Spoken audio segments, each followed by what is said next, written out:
Candidate Conversations. Thank you so much for being with us today. I'm here with Mary Elizabeth Coleman. She is running for State Senate, District 22. And just as a reminder, my name is Pastor Daniel. I'm on staff here at New Hope Fellowship, and we are hosting these interviews as an opportunity for you, the community, to get to know the candidates. We're not sponsoring or endorsing any of them. We just wanted to give you a chance to hear who they are and a little bit more about them. So with that in mind, Mary Elizabeth, will you go ahead and tell us a little bit more about who you are? Sure, I'd be happy to. So as you said, my name is Mary Elizabeth Coleman, and I am running for state senate. I'm not really a politician. I'm a mom who got mad and decided to run. I grew up in kind of a suburb of Austin, Texas, and my dad was really actively involved. And I had met and married my college sweetheart at SLU, and we got married between my junior and senior year, and Chris's senior. Or his undergrad and his master's degree. And Chris likes to joke that if you marry a Texan, you live in Texas at some point. So we moved to San Antonio for me to go to law school. We had our first son between my first and second year of law school, our second son my third year of law school, where I failed my first class ever, gender in the law, because I gave birth. So that's really funny now, but it wasn't funny then. Had our third son my first year of practice, and called uncle and said, we got to get where there's more family. My family's really close, but not physically close to each other. And Chris's family is all from Jefferson County. I joke that it's true if you marry a Texan, you live in Texas at some point, but if you marry a Jefferson County and you'll die in Jefferson County. Our kids are the 9th generation Jefferson Countians, so we moved back home in 2009 and built our house in Arnold. And I wasn't thinking about running for office. We had our 4th son, we adopted our daughter, and we had a lot of lawsuits in the city of Arnold. I know this is on the 30 corridor on the other side of the district, but back in 2013, there were a lot of lawsuits that were happening. And the way you fix that is to review the policies and hire a good city administrator. And I grew up thinking that everybody should take their turn. We get the government we deserve. And so I threw my hat in the ring and said, let me take a turn. I know how to fix this. So I got elected, served 1 term. We were able to hire Brian Richardson, who's been doing a great job. We reviewed the policies as a county or as a city council, and the lawsuit stopped. And so I wasn't going to get involved in politics anymore. I had done my turn. But when we adopted our 5th son, I was rocking him and saw that we had lost a special seat, last remaining the Republicans, and a special election. And it was frustrating to me because Nancy Pelosi was tweeting about this is the tip of the blue wave, and ruby red Jefferson County is even turning blue seats. And I was complaining about it with some friends and family, and they said, why don't you run? And so I did, and was able to, had a hard primary and then a hard general, and flipped the seat in 2018. So I've been serving as a state representative since then. My day job, I'm a constitutional lawyer with Thomas More Society. So we do a lot of religious freedom and life work. So supporting the unborn. David Daleiden is, maybe if you remember him, he's the one who had the undercover videos about Planned Parenthood. He's probably our most famous client. And when Paul Whelan term limited and could no longer run for state senate anymore, I decided to throw my hat in the ring. And so that's me in a little bit of a nutshell, but you know, mostly the most important job that I'll ever do is as a wife and mom. And Chris and I are celebrating our 19th anniversary on Monday. Oh, congratulations. So, thanks, yeah. We have a hot date set to put out yard signs at the polling places. Oh, yeah. Yeah, as one does. Right, as one does. Awesome. Well, it's good to have you with us today, and I do want to go ahead and go through some of these questions that some of the members of the community have submitted, as well as questions that we've added in. Okay, great. And so let's go ahead and go through these. Will you talk about an instance in which you faced an ethical dilemma and how you resolved it? Yeah, so when you run for office, there's a lot of pressure to say all kinds of things and to do all kinds of things. And I think at the end of the day, I have to answer to God for my actions, and I have to answer to my community too. And so you guys, it's the end of a campaign, and I'm sure you're hearing all kinds of radio and TV and mailers that say all kinds of things about all of us. And the truth is, a lot of it is not true, and it stings and it hurts. And I understand there's an impulse to say the thing that paints your opponent in a bad light to try to gain support.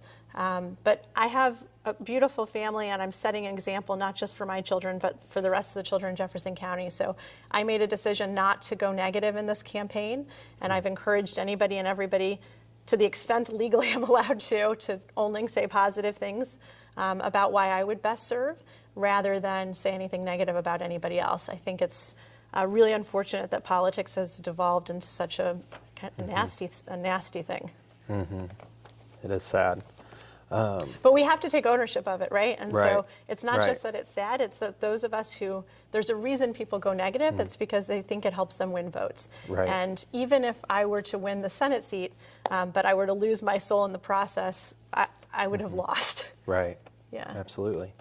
Absolutely. What kind of jobs, interests, volunteer activities, what do you do Yeah. in your very limited spare time? Sure. So I have always served in my kids' school. Like I said, I have 6 beautiful children, and we're very fortunate to be really involved in their lives. And I won't embarrass them by listing all of the many activities of the many different children and the ways in which that I support them in doing that work. As you can imagine, that takes up a lot of our time. Absolutely. And then also, we're parishioners at St. Joseph's and Imperial. And we do a lot, Chris and I both do a lot of work. He had served on the school board, and I know it might sound silly, why am I bringing up Chris's work when I talk about what I do? But as you know, as the pastor, what you do, your family does, and none of the work that any of us do is in a vacuum. Right. I'm really happy. One of the wonderful things that's a strength in my life is that my community and my parish church, and just like most churches around the community, there's meal trains, and every week you're bringing meals to people, or they're having a baby and you go help clean their bathroom.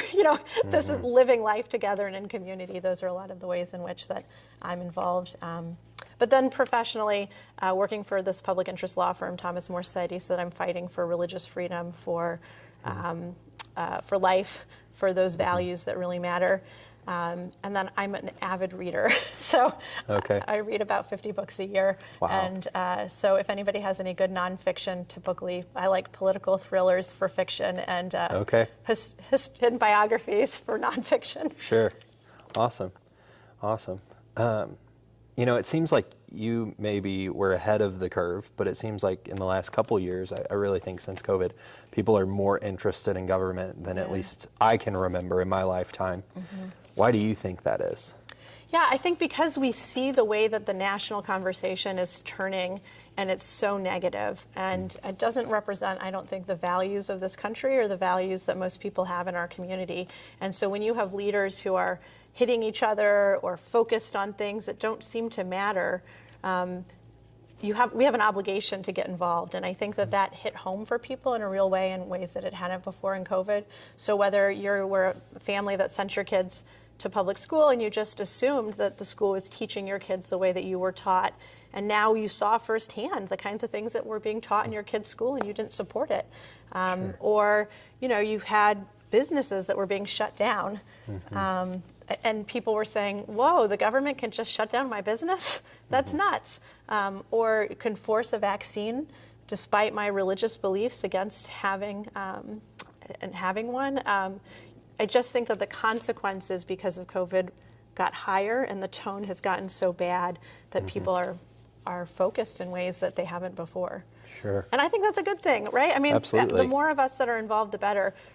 There's this great saying about God doesn't have any grandchildren, he only has children. And I think our country in some ways is like that too, that we have this moral obligation to try to hand on the country for our kids. And with that, with the interest, it seems like people are longing for more transparency as well. So what have you done in Jefferson City to be more transparent, and what will you do as you continue? Sure. So while I've been serving as a state rep, I have had multiple town hall meetings, whether they were remotely that you could call in, or whether they're in district, whether that's Saturday mornings at the playground and coffees on Thursday mornings and evenings at a restaurant, to try to hit the various times that people are available.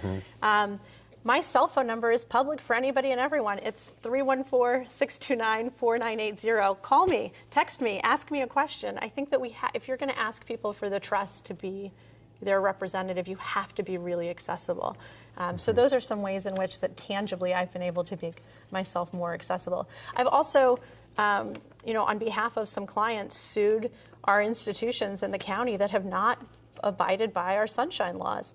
Now that's in my work on the officials, not on the campaign side and not as an elected representative, but with Thomas More Society as a lawyer. But there's a reason why you have to have public comment, even if you don't like what people are saying. There's a reason why you have to have meetings that people can hear. So not only have I stood for that personally, but professionally, I've worked for that as well. That's good. And I know you're at the state level, but you're hearing so many things that people are saying. What would you say is the biggest problem facing our county? Yeah, so I think that unfortunately right now, because of the way the national politics are, and fortunately because of Trump's judges that he was able to appoint on the Supreme Court, our states are dealing with issues that the federal government has taken over.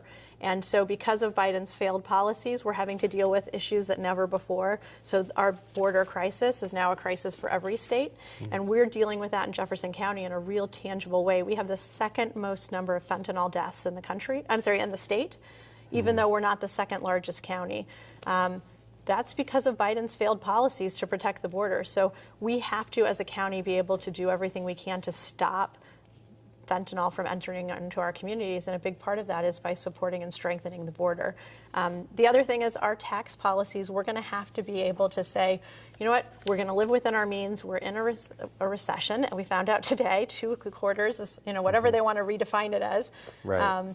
And people's budgets are hurting. There isn't extra money with gas as high. Jefferson County kind of builds the region. So if you are on 55 or 30 in the morning, it's going to be busier between 5 and 6 a.m. than it is going to be between 8 and 9. And it's because people are driving out to build the community in the region.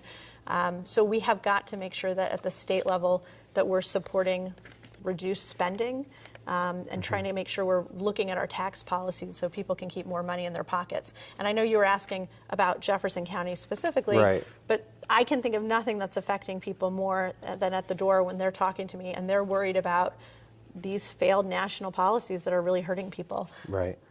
So we've got a lot of work to do. Absolutely. And so if elected to this position, just one of the questions that people asked is, do you anticipate at least finishing the term? And is this a long-term commitment for you? Sure. So I cannot imagine ever wanting to run for office ever again. This is a long, grueling campaign, and I wouldn't be running if I didn't intend to serve. It's really important to me that people keep their commitments. And I think that also, because we have term limits, the institutional memory is lower in Jefferson City, and we've given a lot more power to the lobbyists, which is very frustrating to me, and the bureaucrats who aren't elected. And so it's important that we have people who are going to serve not just the 4 years, but the 8 years as well. And my commitment is, I don't have a crystal ball. I can't say what's going to happen in year 7 or year 8, but this is not, I'm not a career politician. I'm a mom who got mad, and my focus is on serving the community. Yeah. I know you're an avid reader, but what would you say, or who would you say are the major influences in your life? Yeah, so first and foremost is Christ, and I am driven not by ideology, but by faith. It is the backbone of my life, and just absolutely the most important thing on a day-to-day basis. The second biggest influence is my husband.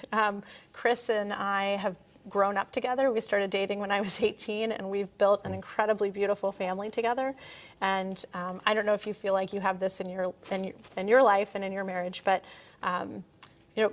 we have each other's back, and it feels like us against the world. And we pray together, and we fight together, and we love together. And there is no bigger influence in my life than my faith, and then Chris as well as the head of our family. That's awesome. Yeah. That's awesome. It is the best gift that I've ever been given, is having been able to marry young.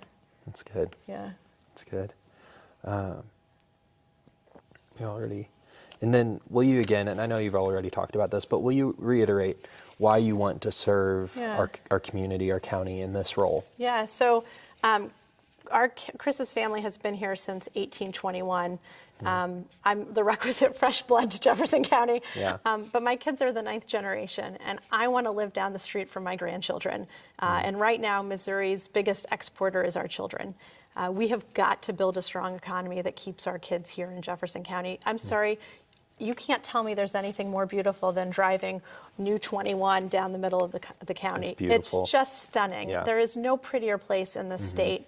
And I want my kids to live down the street from me, and that's why I'm doing this work, is because we've got to build this community. And also because as the most conservative in this race, and we need people who don't want to put a distance between when they're campaigning and when they're governing. And I get hit a lot now because of the work that I do in the pro-life movement, both professionally as well as an elected. I do, national media and all of these things, and every time I do that, that comes with hits. And it's not that it's not hard, because it is, but I answer to somebody bigger, and the truth has to be able to be articulated. And when we stop saying the truth because we're worried about the backlash, I think we're really lost. And so that's why I'm doing this. Awesome.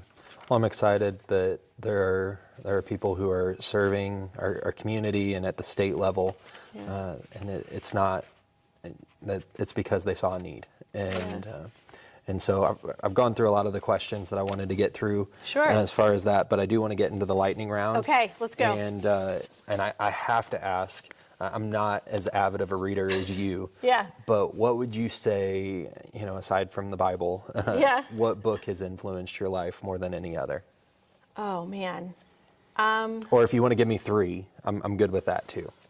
Oh, man. Okay. This is really hard. I wish I had brought a list. This is not on the list at all. Because no, it's not. Because it's hard to think of when you read so much that which one.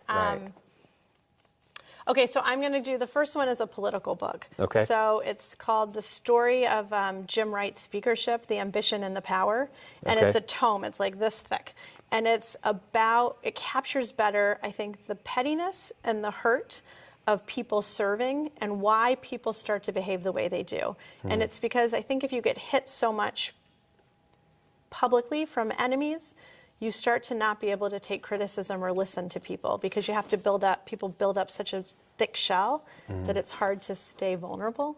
And it was the thing that captured to me what modern politics feels like doing the work. So The Ambition, the Power, the Speakership of Jim Wright, that's got to be on the list. Okay, what's a book that I read every year? Oh, man. It's really hard to do just 3. I'm going to do just one, because I'm going to keep listing all of these others. That's fine. Yeah. Okay. So say it again. Okay, actually, you know what? I'm going to add a biography, because I think I really love this one, too. And it's maybe because I'm thinking about political things that I'm talking about politics. Absolutely. And then the next one won't be a politics one. Is I just totally went blank. What was I going to say? I interrupted you. You were going to move on to the next question. Yeah, we can move on and come back if you remember. A Team of Rivals, the story about Lincoln after he won. So I think McCullough wrote it, and it's about how all of the people that Lincoln ran against, he got onto his cabinet, and how he was able to guide the country through. So Team of Rivals about Lincoln's presidency. That has an incredible impact on me, too, because I think the humility to be able to see the talents and people around you and to ask for help is just an incredible thing. And then the next one would be Evelyn Waugh. I'm blanking on which, but it's a beautiful story about a family home, and it's like kind of one of these epic tales that talks about the tracking from young adulthood and then coming home to your childhood home and what that is like. And I'll think of the title later, but Evelyn Waugh. All right. I read that one every year. Why Awesome. can't I think of it? Awesome.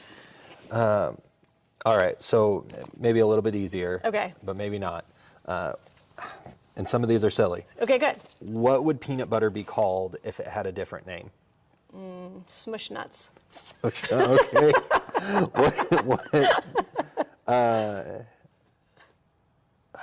Let's see. What cartoon character do you think you most resemble? Oh, that's hilarious. What? Maybe the Roadrunner. The Roadrunner? It's like always moving, going really fast. And you have how many kids? 6. 6. Which is your favorite? I'm kidding. Oh, I have the answer to that one. Oh, no. I tell all of them they're my favorite, and I mean it truly. Okay. You were like, oh my gosh, you're going to say that. Yeah, we're live still. Yeah, but really, truly, the developmental stage or like in the moment, you just can't, you have kids, right? I do, yeah. You can't like look at your kid and not just be totally in love with them. And so like, I love you, you're my favorite. And then I love you, you're my favorite. You know, it's just true. Yeah. This is a theoretical, Okay. like maybe philosophical even. Okay. And we'll end with this one. Okay. Why did Cinderella's shoe fall off if it fit perfectly? Oh, I think it's because it was fate. She was supposed to meet her prince. Okay. All right. Yeah. Although, okay, this is not what you asked, but I think that Belle is the best princess because she's the only one with an interior life. Oh, right. Right. So. And she read a lot. She did read a lot. And so if I said, if you were a princess, you would say. I would want to be Belle. Also, she's a brunette and fairly pale and pretty pale. Yeah. Well, hey, it's been a pleasure talking to you. Where can people find more information about you and your campaign? I know you mentioned a little bit already. So MaryElizabethColeman.com is my campaign website. That's the best place to find me. Text me or call me, 314-629-4980. I know that you guys aren't endorsing anybody, but I would love to earn your vote. I think it's really important that we all find somebody to believe in that represents our community, and I'd be really humbled if you thought that was me. Awesome. Well, it's been great chatting with you. Thanks so much for coming out. My pleasure. Thanks for having me.